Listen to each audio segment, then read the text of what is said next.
Voilà, alors en fait, le début du travail du violon, c'est déjà le choix d'un modèle. Alors soit on peut dessiner son propre modèle, soit on se sert d'un modèle déjà existant, le modèle d'un violon qui a déjà été fait. Alors là, je vous montre un modèle des frères Amati. Donc c'est un joli modèle assez rond. Voilà, donc au départ, on va se servir d'un dessin comme celui-ci, qui est un gabarit qui est entièrement tracé au compas. Et ce gabarit va nous permettre de reporter la forme sur ce qu'on appelle un moule. Vous voyez, en fait, là vous voyez que c'est parfaitement dessus. Voilà. Et ce moule va nous permettre de cintrer la couronne d'éclisse. Alors pour ce faire, on colle des tasseaux et des coins dans les endroits de reste qui sont là. Alors là vous voyez, une fois que les coins et les tasseaux sont collés, voilà, on a une forme complète de l'instrument. Une fois que cette forme est faite, on va cintrer des petites bandelettes de bois que vous voyez ici. En fait, vous voyez, ce sont des bandes assez fines, des bandes en érable, le même bois que le fond et la tête. Donc on les cintre à chaud sur un fer et on va venir les coller sur les coins et les tasseaux. Ensuite, il faudra évidemment faire disparaître le moule intérieur qui empêcherait la caisse de résonance de fonctionner correctement.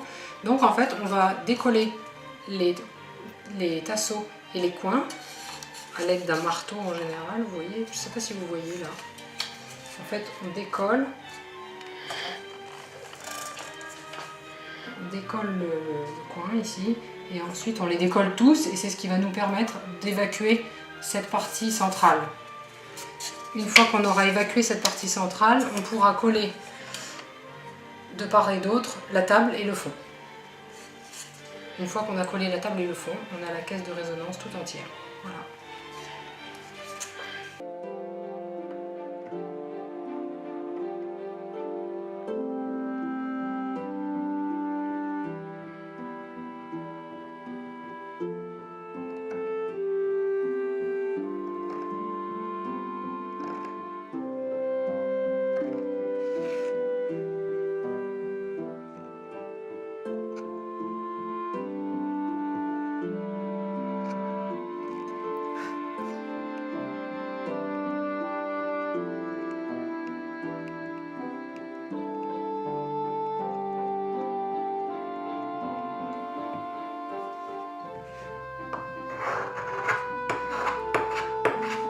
Je suis en train de préparer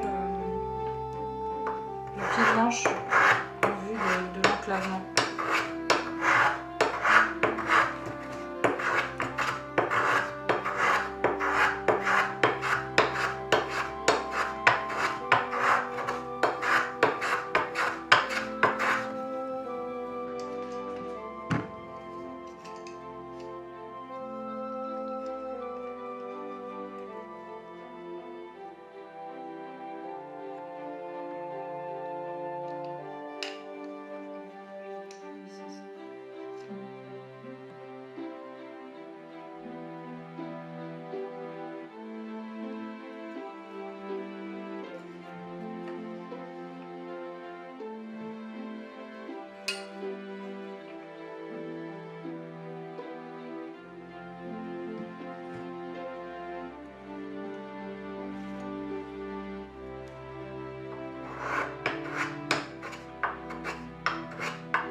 Là, les dimensions que vous prenez là. En fait, je marque la largeur finale de l'enclavement par rapport à la largeur que je viens de prendre sur mon pied de manche. Donc je reporte en fait une cote.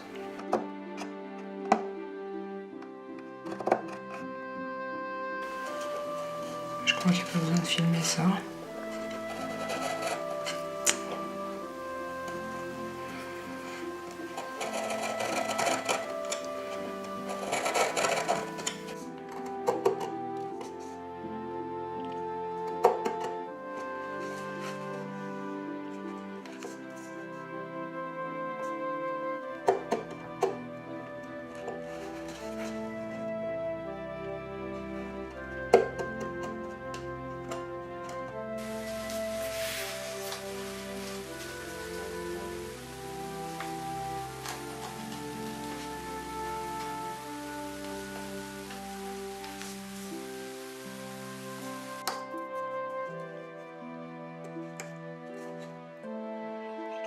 parti en bruit là.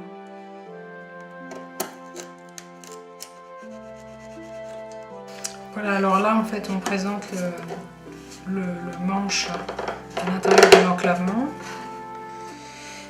Et l'idée c'est qu'à la fin, on doit avoir, ça doit être droit.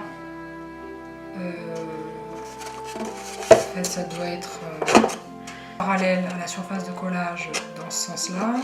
Ça doit être droit par rapport au joint. Et ça doit respecter un angle qu'on appelle le renversement qui détermine en fait la tension des cordes sur la caisse de résonance. Et tout ça, ça se mesure.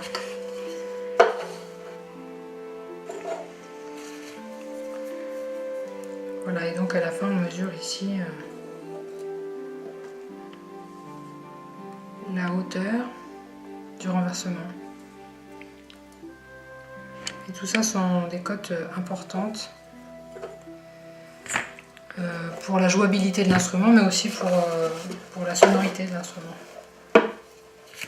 J'ai récupéré la semaine dernière parce qu'il y avait eu un gros accident de voiture. En fait, il est passé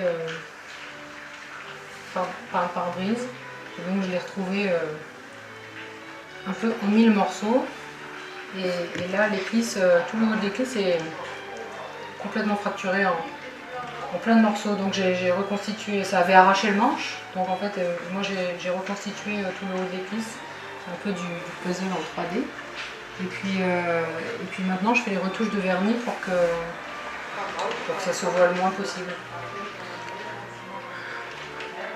La restauration à proprement parler de l'instrument est terminée. Il me reste le montage à faire et puis voilà, là c'est du maquillage en fait. Enfin le maquillage, comme chacun sait. J'utilise que les morceaux de bois que j'ai récupérés. En fait j'avais presque tout, j'ai eu très peu de morceaux à refaire. Sinon c'était tous les morceaux d'origine que j'ai retrouvés dans la housse. Donc j'ai pas de... Le plus dur c'était de retrouver quel morceau va à quel endroit.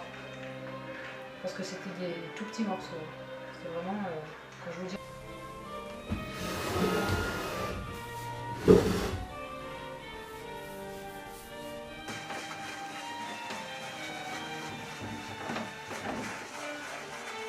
Quelle est à peu près la durée de vie d'un instrument? Il n'y a pas de durée. Normalement, les instruments de la famille des cordes, en tous les cas, c'est presque immuable. Enfin, bon, après, le temps nous le dira, mais Oui. disons qu'il y a des instruments aujourd'hui, il y a des instruments du XVIe siècle qui sont encore joués et voilà, qui sonnent très bien, qui sont très prisés. Les musiciens auxquels je m'adresse, quand ils viennent chez moi, ils savent déjà quel type d'instrument ils vont trouver. C'est pas... Il n'y a pas de surprise. Enfin, chaque luthier travaille toujours quand même un petit peu dans le même sens, dans le même esprit, donc il n'y a pas de... Quand on commande un instrument, il n'y a pas de très grosse surprise à la fin par rapport à ce qu'on connaît, quoi. Donc moi je fais des instruments que j'aime, et après ça s'adresse aux musiciens qui les aiment.